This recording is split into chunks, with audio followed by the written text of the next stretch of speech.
बड़ी की बड़ी तारीफें। अलीगढ़ की रहने वाली पद्मा के दो बेटे थे। बड़े बेटे अर्नव की शादी रचना से हुई थी। बड़ी बहू रचना ससुराल की सारी जिम्मेदारियां बहुत अच्छी तरह निभा रही थी। पद्मा को बड़ी बहू रचना से कोई शिकायत नहीं थी। धीरे धीरे रचना की शादी को 8 साल बीतने को आए थे। इन 8 सालों में पद्मा का छोटा बेटा अंबुज भी शादी के लायक हो गया था। बड़ी बहू की तरह ही होनहार, सुशील और पढ़ी लिखी लड़की की तलाश में पद्मा पिछले 2 साल से परेशान थी। आखिरकार पद्मा को छोटे बेटे अंबुज के लिए अंशिका नाम की एक लड़की पसंद आ जाती है। छोटे के लिए लड़की मिल जाने के बाद जहां एक तरफ पद्मा को काफ़ी हल्का महसूस हो रहा था, वहीं दूसरी ओर उसे अब इस बात की चिंता सताने लगी थी कि कहीं दूसरी बहू के आने के बाद परिवार की एकता और शांति भंग ना हो जाए। देख बड़ी बहू, अंबुज की शादी होने वाली है। अभी तक तो घर की बहू थी, लेकिन अब जिठानी बनने वाली है। जिठानी होना भी अपने आप में एक जिम्मेदारी का पद होता है बेटा। अपने पद की गरिमा और सम्मान बनाए रखने के लिए शुरुआत से ही जरा पकड़ मजबूत रखना अपनी। मैं समझी नहीं माँ जी, आप कहना क्या चाहती हैं? हाँ, आपकी बात ठीक है कि मैं जिठानी बनने वाली हूँ, लेकिन जिठानी होने के लिए मुझे कुछ स्पेशल भी करना पड़ता है, ये मुझे नहीं पता था। अरे बेटा, बात को समझ। देख, अगर तू चाहती है कि तेरी देवरानी बड़े होने के नाते तुझे मान सम्मान दे, तेरी बातों को सुने और पालन करे, तो बेटा शुरुआत से ही थोड़ी सी बातों का ख्याल रखना। जब तक घर में एक बहू होती है ना, तब तक तो सब बढ़िया चलता है, लेकिन जहाँ देवरानी आती है बस वहीं मन में खटास आनी शुरू हो जाती है। और हर घर में दरार पड़ने का सबसे मुख्य कारण घरेलू कामकाज ही होता है। इसलिए बेटा शुरुआत में ही देवरानी को प्यार से घर का सब काम समझा देना और काम का बंटवारा कर लेना। घर में कब क्या काम होता है और उसको किस तरह से किया जाता है, ये सब समझाने की जिम्मेदारी अब तेरी है। अगर तू चाहती है कि देवरानी के आने के बाद घर में रोज़ रोज़ मन मुटाव ना हो, तो पहले ही इस कलेश की जड़ को ख़त्म कर देना। कैसी बात करती हो मम्मी जी आप? घर में बहू को देखकर सबको काम ही क्यों याद आता है? अरे वो इस घर की बहू बनकर आ रही है, घर में नई नौकरानी नहीं आ रही है कि उसके आने से पहले आप काम को लेकर हाय हाय करने लगी। और ये कौन सा तरीका हुआ कि वो शादी करके आएगी और अगले दिन हम उसको घर का सारा काम समझा दें? कम से कम जब तक हाथों में मेहंदी लगी है तब तक की तो मोहलत देनी चाहिए ना। अरे वो नई नई दुल्हन बनकर आएगी, आपको पता है कितना शौक होता है अपने हाथों की मेहंदी को देखने का। आप क्या चाहती हो कि मैं उससे बर्तन धुलवा के 2 दिन में उसके हाथों की मेहंदी निकलवा दूं? नहीं नहीं, मुझसे ये पाप नहीं होने वाला। अरे जीवन भर काम ही करना है उसको, फिर क्या फ़र्क पड़ जाएगा अगर 5-10 दिन आराम भी कर लेगी तो। कोई बात नहीं, जैसे मैंने इतने साल घर का काम किया ना, कुछ दिन और सही, हफ्ता 10 दिन आराम करने देंगे उसे। उसके बाद जब मुझे दिन भर काम में लगे देखेगी ना, तो अपने आप ही आकर रसोई में काम करने लगेगी। और मुझे कौन सा आप हाथ पकड़कर रसोई में लेकर आई थी? मैं अभी तो खुद ही काम करने लगी थी ना। देख बेटा, कलेश की जड़ में पानी देगी ना तो झगड़े का पौधा बड़ा होकर पेड़ बन जाएगा। मेरा फर्ज था मैं तुम्हें घर में सुख शांति बनाए रखने के तरीके समझाऊं। समझाना फर्ज था मेरा। मेरी सलाह को मानना न मानना तुम्हारी मर्जी। अपने अच्छे बुरे के लिए तुम खुद समझदार हो। जो करोगी सोच समझ कर करना। बड़ी बहू रचना ने सास की कही सारी बातों को सिरे से खारिज कर दिया था। उसके मन में अपने आने वाली देवरानी अंशिका के लिए बेहद प्यार और सहानुभूति थी। वो नहीं चाहती थी कि उसकी देवरानी के साथ भी शादी के बाद वही सब हो जो उसके साथ हुआ था। शादी के बाद रचना को तो 2 दिन का भी आराम नसीब नहीं हुआ था। उसकी सास पद्मा ने दूसरे तीसरे दिन से ही उसे रसोई में लगा दिया था। पहले रसोई और फिर धीरे धीरे सारी जिम्मेदारी रचना के ऊपर आ गई थी और पद्मा घर से रिटायरमेंट लेकर आराम फरमा रही थी सास के जाने के बाद। मम्मी जी तो यही चाहती है ना कि जैसे उन्होंने मुझे शादी के 2 दिन बाद से किचन में बुलाकर घर की सारी जिम्मेदारियां सौंप दी थी, मैं भी अंशिका के साथ ठीक वैसा ही करूं। लेकिन नई नई शादी में ये घर गृहस्थी का बोझ कितना भारी लगता है, ये बात मैं अच्छी तरह जानती हूँ। कोई ज़रूरी तो नहीं कि जो तकलीफ मैंने झेली मेरी देवरानी भी झेली। उसका बचाव करने के लिए तो मैं हूं ना यहाँ पर। मम्मी जी को क्या है, उन्होंने तो मेरी शादी के समय भी यही गेम खेला होगा जो वो आज मुझे समझा रही है। वैसे भी बड़े बुजुर्ग कहते हैं कि सुनो सबकी करो मन की। मैं तो वही करूँगी जो मुझे ठीक लगता है। कुछ ही दिनों में अंशिका शादी करके पद्मा के घर पहुंच गई थी। हालांकि पद्मा ने तो बड़ी बहू को शुरू में ही अलर्ट कर दिया था, लेकिन बड़ी बहू फिलहाल छोटी बहू के साथ कोई सख्ती अपनाने के फेवर में नहीं थी। रचना चाहती थी कि पहले अंशिका परिवार में सबको अच्छे से समझने लगे, थोड़ा घुल मिल जाए, उसके बाद ही उसके ऊपर काम की जिम्मेदारी डाली जाए। इसलिए वो सास से साफ मना कर देती है कि अभी कम से कम 10-12 दिन उसे आराम करने देते हैं। तब तक घर की सारी जिम्मेदारियां पहले की तरह रचना ही संभालती रहेगी। रचना ने तो अपनी तरफ से देवरानी अंशिका के बारे में अच्छा ही सोचा था, लेकिन उसे नहीं पता था कि उसकी ये भलाई बहुत महंगी पड़ने वाली है। अंशिका को पद्मनिवास में आए हुए 15 दिन से ज़्यादा बीत गए थे, लेकिन वो तो अभी तक ऐसे मेहमान बनकर बैठी हुई थी जैसे वो किसी होटल में आई हुई गेस्ट हो। सुबह जब तक चाय पीने के लिए उसे आवाज़ न लगाया जाए, वो नहा धोकर सज संवर कर अपने कमरे में ही बैठी रहती। चाय नाश्ता बन जाता तो जाकर नाश्ता खा लेती और उसके बाद वापस अपने कमरे में आकर बैठ जाती। नई नई शादी है ऐसा सोचकर शुरू में तो कुछ दिन जिठानी रचना सब कुछ बर्दाश्त करती रहती है, लेकिन जब शादी को 1 महीना बीत जाता है तो रचना के सब्र का पैमाना छलक जाता है। मम्मी जी देख रही हैं आप, ये तो बड़ी मोटी चमड़ी की है। अरे नई नई शादी हुई है, तब लाड़ में मैंने कह दिया कि जब तक तुम्हारी मेहंदी नहीं उतरती तुम आराम करो, घर का काम मैं संभाल लूंगी। अरे मुझे क्या पता था कि लेने के देने पड़ जाएंगे। शादी को 1 महीने से ऊपर हो गया, लेकिन ये महारानी तो पालकी छोड़कर पांव जमीन पर रखने के लिए तैयार ही नहीं है।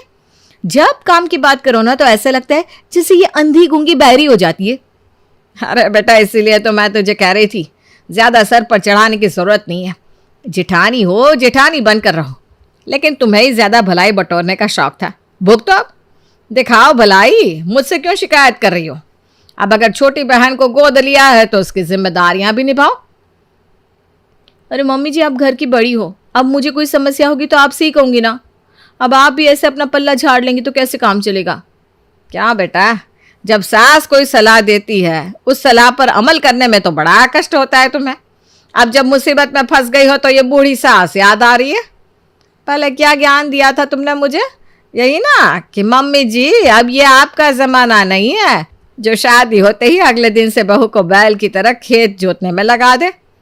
अरे वो इंसान है, उसे थोड़ा आराम और प्यार की ज़रूरत होती है। बहू ला रहे हैं, कोई काम वाली थोड़ी ना ला रहे हैं कि अगले दिन से उससे काम कराना शुरू कर दे। तो बेटा, जो बोया है उसे काटना तो पड़ेगा। अब शिकायत करने से कोई फ़ायदा नहीं। अब तो जो तुमने किया भुगतो। हाँ हाँ, जी भर की सुना लीजिए। आपको क्या फ़र्क पड़ता है, आप लोगों को तो सारा काम कराया मिल रहा है। रेल तो यहाँ पर मेरी बन रही है, पूरा दिन काम में तो मैं अपनी चमड़ी घिस रही हूँ, किसी और को फ़र्क पड़ेगा भी क्यों। अच्छा चलो, ज़्यादा नाटक मत करो। ये बताओ, अगर तुम्हें वाकई दिक्कत हो रही है तो सीधा सीधा उससे कह क्यों नहीं देती। अरे जिठानी है तू, हक से जाकर कह दे उसे कि बस बहुत हो गया आराम, अब अपने चरण कमल कमरे से बाहर रखे और घर गृहस्थी में हाथ बटाए। अरे मम्मी जी, गई थी मैं उसके पास, मैंने कहा अंशिका आज नाश्ता तुम बना देना, तो कहने लगी भाभी मुझे तो बनाना आता नहीं, और आपके हाथ का तो इतना टेस्टी बनता है कि उसके सामने मेरे हाथ का बना नाश्ता तो कोई खाएगा नहीं। तारीफ कर करके मुझे ऐसा पेड़ पर चढ़ाया कि मैं अगली बार उसे काम के लिए कह ही नहीं पाई। अरे तेरे से ज़्यादा सयानी तो वो अंशिका है, काम ना करने के 100 तरीके पता है उसे, लेकिन तुझे काम निकलवाने का एक तरीका नहीं आता। अब तू देख मैं क्या करती हूँ। इतने साल से मेरे साथ इस घर में रह रही है तू, लेकिन तूने मुझसे कुछ नहीं सीखा। कोई नहीं, मैं सिखाती हूँ तुझे कि जब घी सीधी उंगली से नहीं निकलता और उंगली टेढ़ी करने के लिए जगह ना हो तो घी का बर्तन कैसे गर्म किया जाता है। अगले दिन, बहू, अरे बेटा अंशिका, यह कमरे में अकेले क्यों बैठी हो, पूरा दिन तुम्हारी शक्ल ही देखने को नहीं मिलती। मैंने सोचा चलो हम ही बहू से मिलते हैं कमरे में जाकर। अच्छा अंशिका, तेरा ये कमरा इतना गंदा हो रहा है, तू साफ सफाई नहीं करती क्या। अरे भाई एक बार जाकर रचना का कमरा देख, शीशे की तरह चमकता है। उसके कमरे में रखे हुए एक एक सामान चमकते हैं। जब रचना की शादी हुई थी ना तो हमारे घर में सीमेंट वाला फर्श था, इतना घिस घिस कर पोछा लगाया उसने कि अब घर के फर्श में अपनी शक्ल देख लो ऐसे चमकता है। अरे लोग तो मार्बल संगमरमर लगवाते हैं शाइन के लिए, और मेरी बहू है ना सीमेंट के फर्श को ही मार्बल की तरह चमका दिया। हाँ ऐसी होती है गुणी बहू है। हम तो सबको यही कहते हैं कि बहू बनने की ट्रेनिंग लेनी हो ना तो ज़्यादा कुछ करने की ज़रूरत नहीं है, बस रचना बहू के साथ 1 महीना रह लो, अपने आप सीख जाओगे।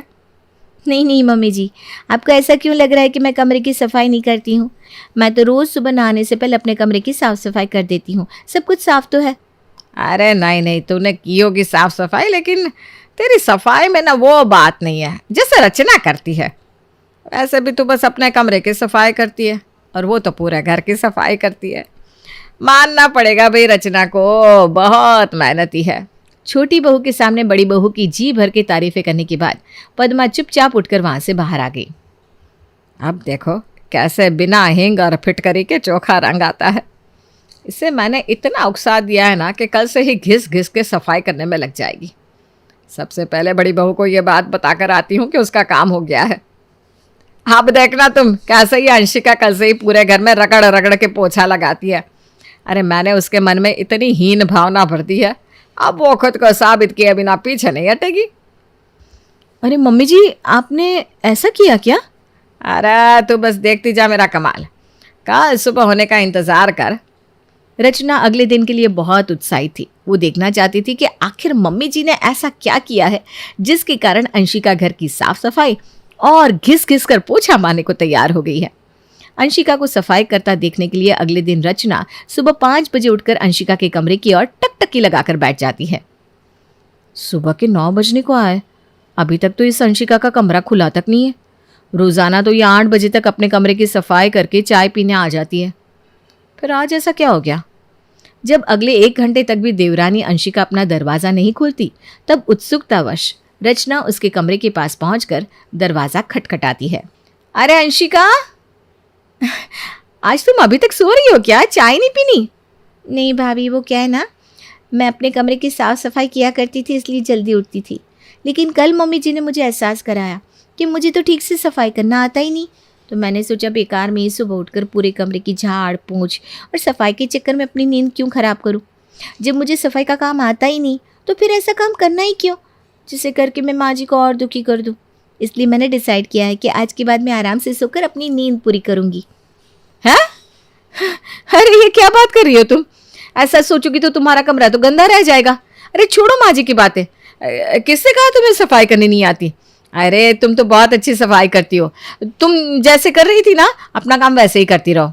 नहीं नहीं नहीं भाभी, अब तो मैंने सोच लिया है, जो काम मुझे आता नहीं उसे करके बिगाड़ने से क्या फ़ायदा।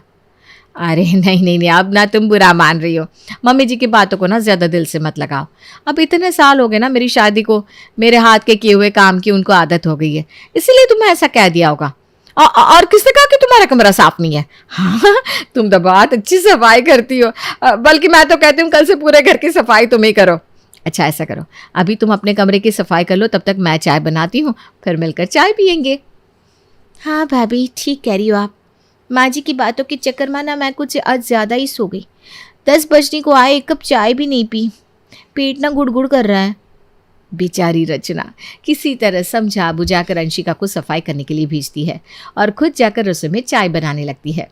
बहुत अच्छा काम किया आपने, कम से कम अपने कमरे की सफाई तो करती थी। आपकी बात सुनकर कह रही है माँ जी कहती है मुझे काम करना नहीं आता तो मैं वो काम नहीं करूँगी जो मुझे आता नहीं। अब से मेरे कमरे की सफाई भी आप कर दिया करना। माँ जी, ये था आपका प्लान?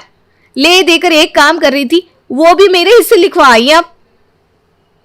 अरे बहू तो बहुत जल्दी परेशान हो जाती है। उसके कमरे में जाकर देख तो सही मेरी बातों का कितना असर हुआ है। आज कमरे के अलावा आंगन भी साफ कर रही है वो। तू माने या ना माने, लेकिन मेरी बातों का असर तो हुआ है उस पर। अब तो वो जब भी सफाई करने जाएगी उसके मन में ये बात ज़रूर आएगी कि उसे अच्छे से सफाई करनी नहीं आती। तो वो और कोशिश करेगी कि अच्छे से काम कर पाए और मैं उसकी तारीफ़ करूं।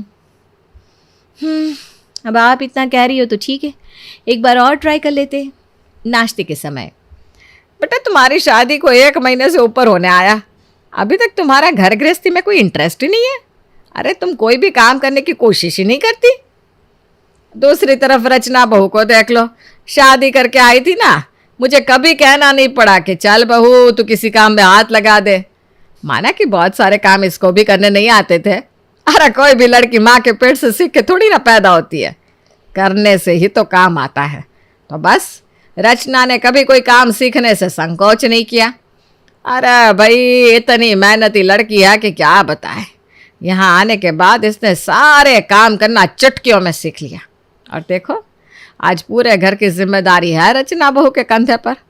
हम तो कहते हैं बहू हो तो रचना जैसी। जिसके आने से सास एकदम निश्चिंत हो जाए। रचना के होने से हमको तो बड़ा सुकून है। इसके भरोसे हम कोई भी काम छोड़कर जा सकते हैं। और आजकल की बहू को देख लो, किसी काम की जिम्मेदारी लेना ही नहीं चाहती। अरे माँ जी, आप ये समझिए, आप लकी नहीं डबल लकी है, क्योंकि आपकी एक नहीं दोनों बहुएं लाखों में एक है। सिर्फ मैं ही नहीं, अंशिका भी हर काम मन लगाकर ही करेगी। इस घर को बिल्कुल वैसे संभालेगी जैसे मैंने संभाला है, और इसकी मदद करने के लिए यहाँ पर मैं तो हूँ, है ना अंशिका? नहीं नहीं नहीं भाभी, अब तो मैंने सोच लिया है कि माँ जी को आपके ऊपर इतना भरोसा है, उनका भरोसा मैं टूटने नहीं दूंगी। अब से ना घर के सारे काम आप ही करेंगे, मुझसे ये सब नहीं हो पाएगा। मैं तो ऐसी ही ठीक हूँ, इतने बड़े परिवार की जिम्मेदारी मैं तो संभाल ही नहीं सकती। वैसे भी कहते ना, जिसका काम उसी को साजे। अंशिका नाश्ता करके वापस अपने कमरे में चली गई थी, और इधर पद्मा और रचना अपना सर पकड़े बैठी थी, क्योंकि उनके सारे तीर गलत निशाने पर जो लगे थे।